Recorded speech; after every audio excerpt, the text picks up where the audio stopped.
Welcome to the End of the Road podcast. Each week, we select one, from several hundred, stories about the Great Lakes region and the tip of Michigan's thumb. These are taken from thumbwind.com and presented here so that you can listen to it anytime, anywhere. This week, we will be offering tips on kayaking to one of the most unique spots in the Upper Thumb, Turnip Rock. So sit back, relax, and enjoy this week's story from the end of the road. 7 basic things to know when you paddle to Turnip Rock. It's considered one of the most amazing sights in the Upper Thumb. Carved over time, by the force of constant wave action, the soft limestone has been shaped to its namesake and separated from the mainland over thousands of years. CNN called it one of the most amazing rock formations in America.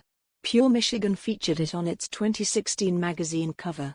International travelers, coming into Detroit Metropolitan Airport, see Turnip Rock as their first view of Michigan's wonderful scenes when first coming into customs. It's a marvel to behold and it's an easy trip, if the conditions are right. Number 7, Turnip Rock, is an easy paddle. Paddling to Turnip Rock is not hard. Located at the tip of the thumb, it's about a 4-hour round trip from Port Austin. You can bring your own kayak, or rent one in town. Learn about this paddle, your weather conditions and avoid problems with the local law enforcement and property owners while being able to enjoy unique natural wonder. Number 6, Turnip Rock is on private property. Despite its uniqueness, this natural wonder is located in the Point Hobarks cottage community and is private land. Thus, the only way to access it is from the water. Fortunately, that can easily be achieved by canoe or kayak. This means that you can't go feet dry. Stay in the water.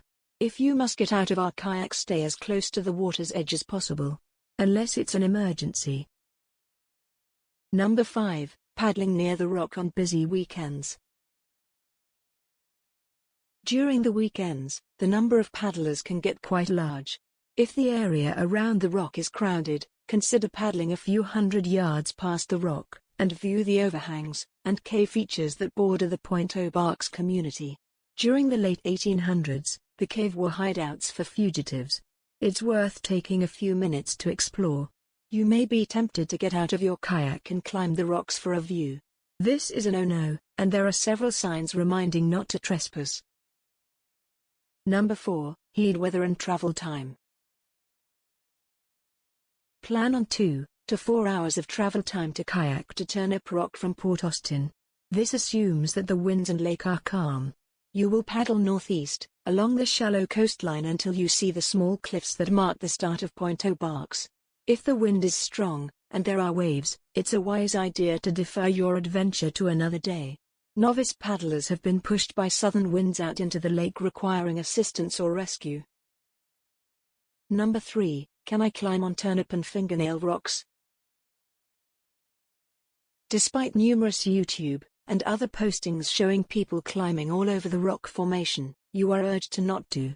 The shore formations above the high water mark are private property. People have been hurt trying to climb it, and arrested for trespass. Also, the stone is rather fragile and prone to breakage and collapse. The best way to mark your visit is to capture the rock formation with digital photos of you and your peeps in unique light and weather. Stay wet and wild and get a great selfie from the water. Number 2, what to bring when kayaking to Turnip Rock. When kayaking to Turnip Rock, bring a life jacket, sunglasses, sunscreen, a small towel, cell phone, and a dry bag. Bring water, and something to munch on. Water shoes are also highly recommended. It's not a strenuous trip, but winds and weather can make it a challenge for the unprepared.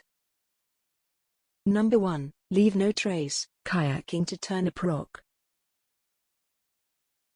Leaving no trace is everyone's responsibility. While paddling to Turnip Rock, remember to minimize your impact so it can be enjoyed for the next generation. Here are the 7 principles of leave no trace. Plan ahead and prepare. Travel and camp on durable surfaces. Dispose of waste properly. Pack it in, pack it out. Leave what you find. Minimize campfire impacts. Respect wildlife. and be considerate of other visitors. Frequently asked questions about Turnip Rock. How long does it take to paddle to Turnip Rock? The typical morning run from Bird Creek Park to Turnip Rock and back takes between 2 and 4 hours. The round trip is 7 miles, and this paddle is considered moderately strenuous even by experienced kayakers. Is the route to Turnip Rock easy? While much of the route runs along the shore, there are periods of the open lake to traverse. If you feel strong winds and sea wave action more than a light chop, it may be better to opt for a calmer day. Early in the morning offers some of the easiest and calmest paddling times. Monitor the weather before you head out on the water. Can I get out and climb on shore or up on Turnip Rock? This is a tricky subject. Kayaking Turnip Rock and its neighboring formation, the thumbnail, is private land. The best option is to stay feet wet, meaning as long you are in the water you have every right to explore and experience one of the most unusual rock formations in America. However, you may also traverse the area below the ordinary high water mark. This doesn't mean you can set up camp, but you can stretch your legs, swim and take pictures. Don't make a nuisance of yourself. Don't try climbing up the rocks. The area is literally steps away from residential homes and cottages of Point O'Barks. Use leave no trace principles.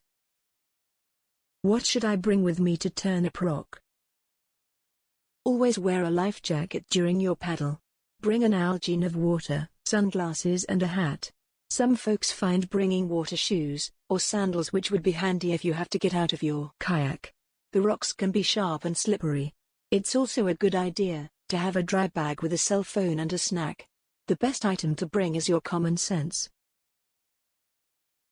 This concludes this week's story. We hoped you enjoyed it. Thank you for taking the time to listen to Thumbwind's End of the Road podcast. If you like this kind of story, you are invited to join our 15,000 other monthly visitors on our website at thumbwind.com. Please watch for and download next week's story, and take a moment to subscribe to our podcast and give us a review. Have a great day.